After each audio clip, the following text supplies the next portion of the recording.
Heute stelle ich euch meine 15 Lieblingsparfüms vor 2025. Die habe ich am liebsten getragen. Sorry für alle Düfte, die ich jetzt nicht zeige. Es waren so gute dabei, das ist ganz klar. Und ich werde bestimmt auch, das heißt nicht vergessen, aber ich habe die wirklich gefeiert und am meisten getragen, beziehungsweise richtig gefeiert. Die 15, die hier vor mir liegen. Und die möchte ich euch mal zeigen. Wir gehen rein. Schön, dass ihr dabei seid. Und das wird wohl wahrscheinlich das letzte Video dieses Jahr sein. Und ja, das genießen wir denn jetzt nochmal. Der erste ist der Nefs. Ja, von Lishane. Und das ist der beste Safranduft für mich oder wirklich einer der besten Safrandüfte. Bombastische Haltbarkeit, bombastische Silage. Allerdings auch 500 Euro und 50 ml, aber ein schönes Teil. Muss man einfach, ja, als gestandener Sammler, sage ich mal, in einer sehr guten Sammlung haben. Wenn man natürlich Safrandüfte mag.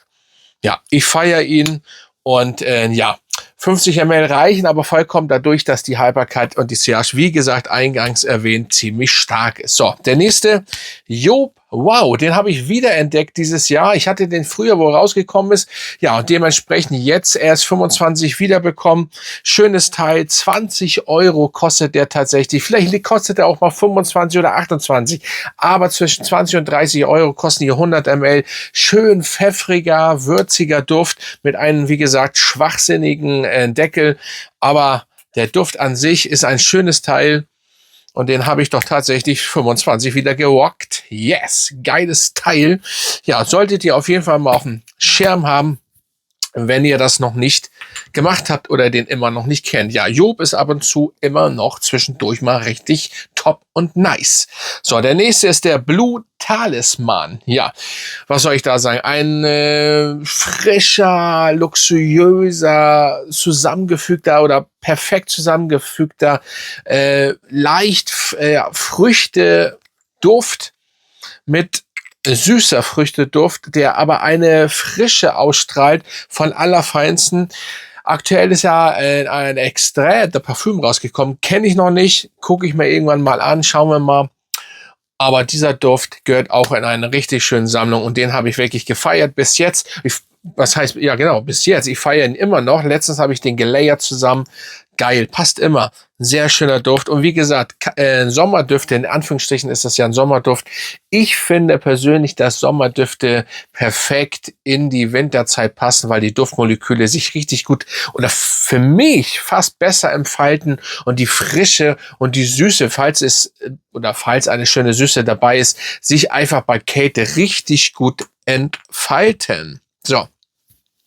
Der nächste ist der Sospiro, der Il Patrino. Das ist ein Monster, ein bombastischer, der beste Duft 2025 in meinen Augen. Oder, ja, ist er das? Ja, eigentlich schon.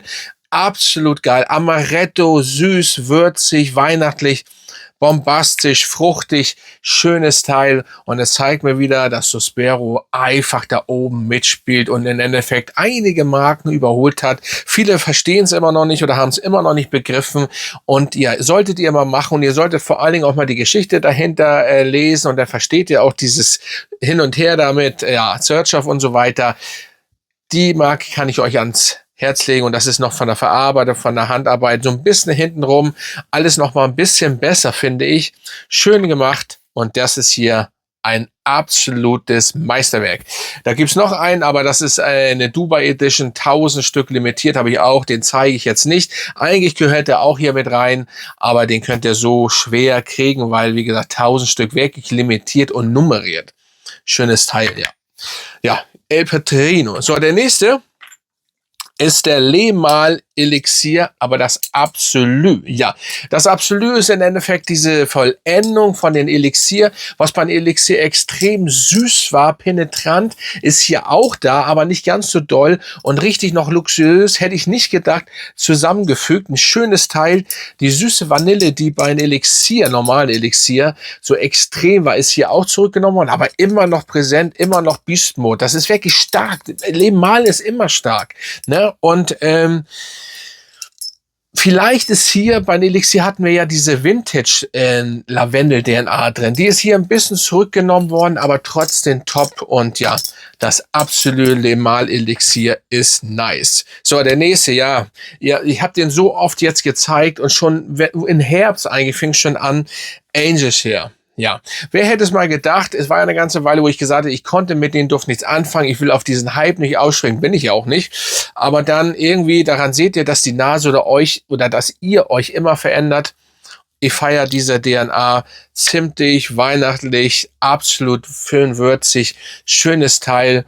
On the Rocks fehlt mir jetzt noch, hier oder wie der heißt, Angels Hair on the Rocks. Und dann Brandy on the Rocks möchte ich auch noch mal haben. Gucken wir mal. Und ja, das ist auf jeden Fall ein schönes Teil. Und da werde ich mich jetzt kurz halten, weil ich es immer so oft jetzt erwähnt habe, diesen Duft in letzter Zeit. Deswegen lassen wir das so stehen. Absolut nicer Duft. So, jetzt kommt ein sehr teurer Duft. Roja Parfüms Amber Oud, ja, und das ist für mich einer der besten Amberdüfte. Das entfaltet sich oder jede 10 Minuten, jede Viertelstunde riechst du irgendwie was anderes. Natürlich ist das teuer, aber wer so eine Art mit Rose und wir müssen nur aufpassen hier, ne? Da dürft ihr nicht auf weißen Klamotten sprühen. Es ist absolut genial. Das war noch Roja von Allerfeinsten. Ich habe die letzten nicht mehr so gerochen. Also die ganz letzten, das soll ja alles nicht mehr so gut sein. Ich weiß auch gar nicht, hat das, glaube ich, verkauft. Ist auch seine Unterschrift nicht mehr drauf. Hier, ja, das sind noch seine alten, die ich habe. Und das ist einfach noch Arbeit, Handarbeit. Ich sage ja jedes Mal, da hat er sich abgesetzt von jeder einzigen anderen Firma. Ist einfach so. Roja war da eins. Was jetzt passiert und was da, ich habe gehört, da das Elysium Noir ist ja wohl absolut schlecht.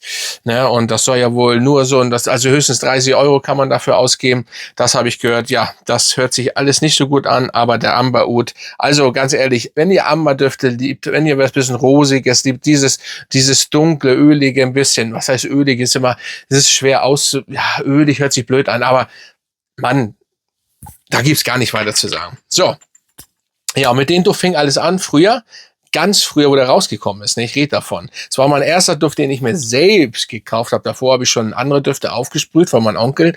Aber diesen Duft habe ich wirklich selbst gekauft. Und zwar Roma Umo von Laura Biagiotti. Ja, und den habe ich 2025 natürlich immer noch, weil das mein erster Duft ist. Und das ist im Endeffekt mein Lieblingsduft. Muss man ja so sehen, wenn es mein erster ist. Aber ich feiere ihn auch.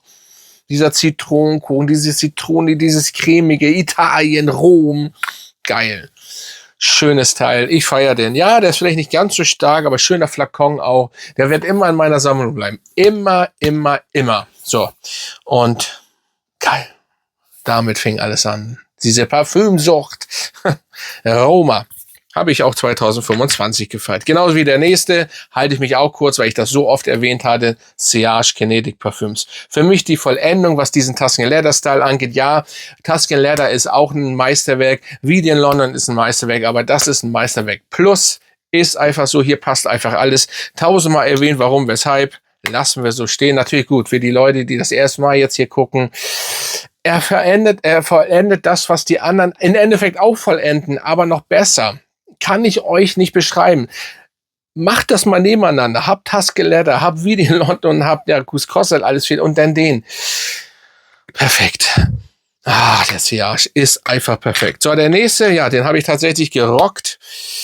Und das ist ein Easy Miyagi Duft. Le de Sel Easy. Mein Gott, diese Namen sind immer fürchterlich bei Miyagi. Ich bin eigentlich kein großer Easy Miyagi Fan. Aber ob nun diese Version hier als Eau de Parfüm oder die Eau de Toilette Version, feiere ich beide. Also im Endeffekt könnt ihr beide nehmen. Und ich habe jetzt das Parfüm, weil ich finde, das ist nochmal schön abgerundeter. Diese Salznote, diese Meernote ist geil. Für mich ist das kein Flop. Ich finde ihn gut. Wie gesagt, auch das Eau de Toilette. Bei warm, genau. Bei Wärme, hier ist es vielleicht ein bisschen, die muss ich nochmal bei Kälte tragen. Aber bei Wärme ist der perfekt. Weil dieses wirklich Meerfeeling, Urlaubfeeling, Salzfeeling ist hier richtig gut. Und hier haben wir, glaube ich, noch Amber drin in Eau de Parfüm. Rundet das richtig gut ab. Der nächste, ein Stinker, aber ein guter Stinker. Das ist was für Parfum-Fans, Freaks. Oud Maximus von Botnikov. Das ist wirklich, ja, das muss man mögen, das muss man abkönnen. Oh, das ist Leder. Also was ich jetzt rieche, ein bisschen Leder, wirklich Kuhstall dann diese starke Oud, das wird aber immer auf der Haut und wenn ihr den tragt, richtig perfekt gut. Leichte Rosennote, ach, Oud Maximus, ja. Echtes Oud, Thailand Oud drin. Das ist nice, das ist gut von Allerfeinsten. Also, ja, da muss man aber wirklich Oud-Fan sein, weil sonst bringt es nichts. So, und der nächste, ja, das ist klar, Pacific Walk Moss. Pazifik oder Küstenmoos ist hier drin, denn die Frische. Und das ist einer der schönsten, wenn nicht so langsam auch schönsten Sommerdüfte, erfrischenden, anschmiegsam, cremigen, Freiheit. Keine Ahnung, was man in diesem Duft alles Sommer, Sonne riecht. Der ist so perfekt. Ich hoffe, sie lassen ihn so und verändern ihn nicht. Pacific Walk Moss. Top. Ich glaube, den werde ich auch mal jetzt bei Käthe probieren. Schönes Teil. Goldfeed and Banks. Also solltet ihr unbedingt mal testen. Pacific Walk Moss. Da seid ihr automatisch in Australien an der Küste. Schönes Teil. Richtig nice. So, nun kommt für mich der beste Kokosnussduft mit, oh, jetzt habe ich es wieder vergessen. Ich werde es einblenden. Nicht Mandarine, Pampelmuse, Clementine, irgendwie das von meinem Kollegen, meinem guten Kumpel George aus Chicago. Grüße gehen raus. George Haroff mit Coco Loco. Oh, das ist aber auch, wenn ich den jetzt wieder aussprühe, das ist ohne Worte, dieser Duft. Cremig, süß, Kokosnuss, so hübsche Frau, Kokosnuss, wie fast, nicht wie Raffaello so süß, aber blaues Wasser, Bora Bora. Und dann dieser Duft und dann diese Clementine, ist das Clementine? Das ist, kommt so schön raus, richtig genial. Clementine ist das, glaube ich. Ich mache auch gern Clementine, ist was anderes. Trinken. Richtig nice. Also wenn ihr von dieser, ich will jetzt keine Werbung machen, von dieser italienischen Wassermarke, ihr wisst, wen ich meine, da gibt's mit Clementine.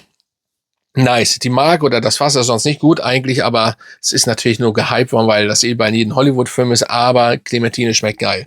Ja, aber hier Coco Loco, und so müsst ihr euch den Duft vorstellen. Absolut ein Meisterwerk, ein Brett, was Duft angeht und das ist so nice. Ach, herrlich.